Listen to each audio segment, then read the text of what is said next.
अगर तुम ये वीडियो 25 फरवरी से पहले देख रहे हो तो समझ लो कि साइंस पास में ही है और अच्छा स्कोर करना भी पॉसिबल है।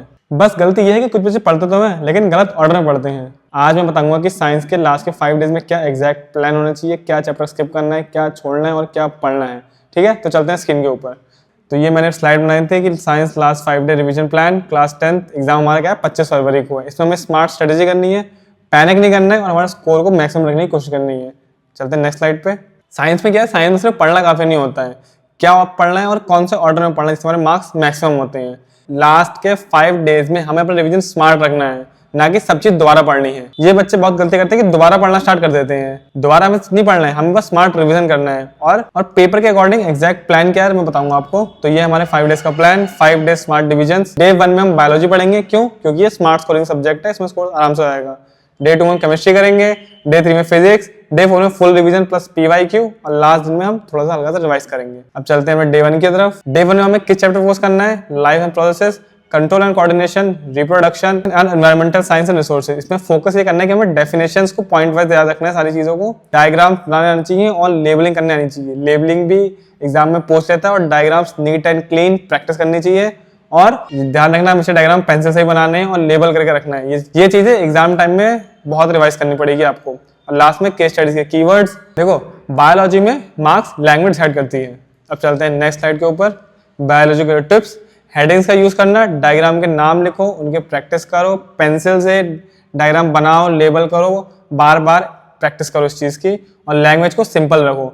और ये मत करना कि कहानी लिखने बैठ गए, बायोलॉजी में कहानी नहीं चलती, बायोलॉजी सिंपल लैंग्वेज यूज करना है। डायग्राम का मैक्सिमम यूज करने की कोशिश करना और इसकी प्रैक्टिस भी करने की कोशिश करना, पेपर में जरूर आता है। अब चलते हैं डे 2 में। डे 2 में हमें केमिस्ट्री पढ़नी है। हमारे पास चैप्टर कौन कौन से हैं? केमिकल रिएक्शंस है, एसिड बेसिस सॉल्ट्स और कार्बन कंपाउंड्स है।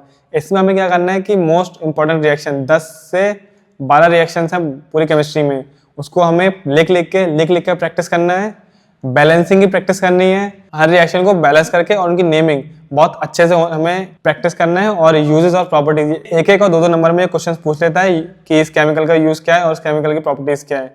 इस बात का ध्यान रखना, ये आपके स्कोर को कम कर सकता है। इसके लिए टिप्स क्या है? रिएक्शंस और उनकी कंडीशंस याद रखो। फॉर्मूलाज गलत तो 0 मार्क्स मिलेंगे इसमें। शॉर्ट एंड करेक्ट आंसर होते हैं और इसमें स्पीड बहुत अच्छे से मैनेज हो जाती है। कुछ कहानी लिखने की जरूरत है नहीं। रिएक्शंस लिखो, रिएक्शन फॉर्मूला गलत मत करना अपने, और एटॉमिक नंबर अपने साइड से याद करके लेके जाना। कई बच्चे क्या करते हैं कि सोचते हैं कि पेपर में एटॉमिक नंबर आ जाएगा तो वहां से देख लेंगे, ना, एटॉमिक नंबर खुद से याद होने चाहिए। केमिस्ट्री में एक चीज और ध्यान रखना कि केमिस्ट्री में रट्टा नहीं, पैटर्न रिपीट होता है। डे 3 में हमारा फिजिक्स है। इसमें क्या है? Electricity, magnetism, light. इसमें हमें फोकस क्या करना है? फॉर्मूलाज राइटिंग, फॉर्मूला हमें पता होने चाहिए। स्टेप वाइज न्यूमेरिकल्स लोग क्या करते हैं, बहुत स्किप कर देते हैं। न्यूमेरिकल्स में यूनिट बहुत इंपॉर्टेंट होती है, फॉर्मूलाज याद होने चाहिए इनके।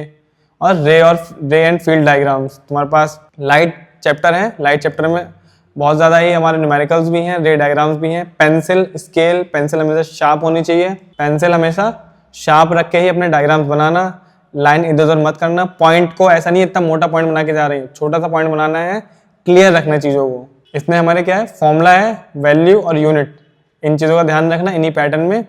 डायग्राम कंपलसरी है जहाँ पूछा है, और स्टेप को बिल्कुल स्किप मत करना डेरिवेशन या फिर न्यूमेरिकल्स में। डे 4 है हमारा फुल रिवीजन, जहां हम सेक्शन डी और सेक्शन ए रिवाइज करेंगे।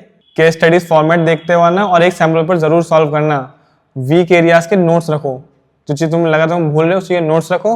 और सेक्शन डी और ई के और केस स्टडी फॉर्मेट के लिए कंप्लीट वीडियो बना रखी है मैंने, जो लास्ट ईयर जो 2025 पेपर आया था उसकी वीडियो डिस्क्रिप्शन में है, वो चेक कर लेना एक बार। काफी हेल्प करेगा कि लास्ट ईयर पेपर में कैसी केस स्टडीज आई थी और कौन कौन से। ये हमारे स्कोरिंग पार्ट है सेक्शन डी और ई। सिंपल क्वेश्चन पूछते हैं, आता होगा, नहीं आता होगा। उसमें कहानी लिखने की जरूरत नहीं है, ये इंग्लिश नहीं है, ये साइंस है। इंग्लिश में चलती है कहानी है, साइंस में अगर तुम्हें आता है तो आता है। और तुम्हारे जो लास्ट ईयर पेपर था उसमें काफी छोटी चीजें पूछी गई थी और उस वजह से डिवाइड करे गए थे मार्क्स को। इस बात का ध्यान रखना। टाइम मिले तो 2025 का पेपर मैंने सॉल्व कर रखा था, सेक्शन डी और सेक्शन ई का, जरूर देख लेना। एक वीडियो में है, 14 मिनट की वीडियो है। अब चलते हैं नेक्स्ट में। डे 5 में हमें लाइट रिविजन करना है, फॉर्मूलाज देखने हैं, डायग्राम्स देखने हैं, रिएक्शंस देखनी है और मिस्टेक्स की लिस्ट बनानी है, कहाँ मिस्टेक कर रहे हैं। और ये बिल्कुल मत करना कि नए चैप्टर स्टार्ट कर लें पढ़ना या फिर लेट नाइट स्टडीज को अवॉइड ही रखना। ये तुम्हें लेट नाइट तुम्हें पैनिक कर देगा। और नए चैप्टर तो बिल्कुल भी लास्ट दिन में सोचना ही मत रिवाइज करने की, और आराम से नींद लेकर सोना पूरी, ताकि सुबह तुम्हारा माइंड एकदम फ्रेश रहे। Common mistakes to avoid, answer बहुत लंबे लिखना नहीं, ये इंग्लिश नहीं है, मैं दोबारा कह रहा हूँ, ये इंग्लिश नहीं है, ये इंग्लिश नहीं है। इसमें science up to the point ही आंसर लिखना है, जो पूछा वही जवाब देना है। डायग्राम की प्रैक्टिस स्किप मत करना। कहीं तुम ऐसे एक तो ये भी होता है कि बच्चे पेन से प्रैक्टिस कर रहे होते हैं, पेन से नहीं, पेंसिल और स्केल से नीट एंड क्लीन कॉपी में अपने डायग्राम की प्रैक्टिस रखना। हमेशा पेंसिल तुम्हारी शार्प होनी चाहिए, शार्प पेंसिल से ही। फिजिक्स में रे डायग्राम शार्प पेंसिल से ही बनाना, स्केल प्रॉपरली। प्रैक्टिस के टाइम भी पेन को अवॉइड ही रखना। हेडिंग्स तुम्हारा क्विक रिवीजन में काम आता है, और पैनिक तो बिल्कुल भी करना ही नहीं है भैया। मैं इसी के लिए मैंने बोला था कि लेट नाइट स्टडीज अवॉइड ही करना, उसी में ज़्यादा लोग पैनिक करते हैं। आपको पैनिक नहीं करना है। बाकी फाइनल एडवाइस ये है, काम माइंड से ही अच्छा सा पेपर देना। देखो पेपर में होता क्या है, देखो पेपर में होता क्या है, जब आप एग्जाम सेंटर पहुंचते हो तो आप रिवाइज कर रहे होते हो।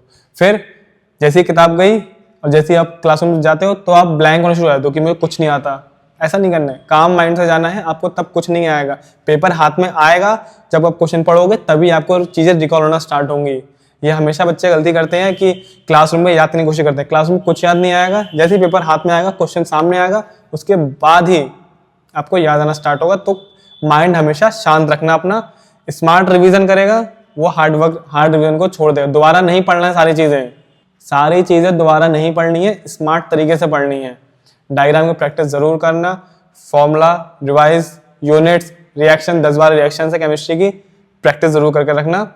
फॉलो द प्लान और ट्रस्ट योरसेल्फ, पेपर आपका अच्छा होगा। लास्ट में मैं इतना ही बोलना चाहूँगा कि most expected questions of science की एक वीडियो आने वाली है, और केस स्टडीज़ की ट्रिक्स की वीडियो आने वाली है, तो आप चैनल को सब्सक्राइब कर सकते हैं।